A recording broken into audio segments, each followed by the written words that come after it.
Welcome back, mathematicians. In this video, we are going to do another example where we are evaluating a double angle formula. So in this case, we're trying to find the cosine of 2 theta, given the criteria that cosecant of theta is equal to negative square root of 5 and cosine of theta is less than 0.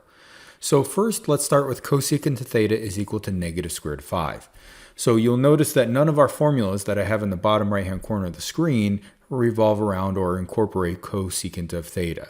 So let's now take cosecant of theta, which is equal to negative square root of 5, and yet let's use a reciprocal identity to change that from cosecant of theta into 1 over sine of theta. And that's still equal to negative square root of 5.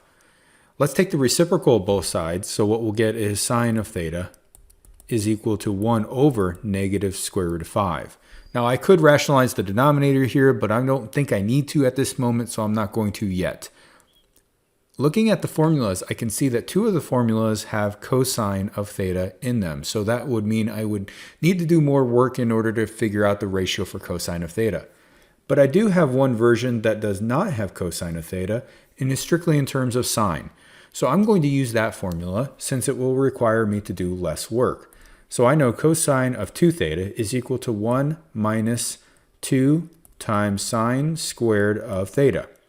Now a quick reminder, this is really the same thing as 1 minus 2 times sine of theta quantity squared. Okay, so remember that sine squared theta is really sine of theta quantity squared. So what I will now do is replace sine of theta with the ratio that is equal to sine of theta. So that means I have 1 minus 2 times 1 over negative square root of 5 quantity squared.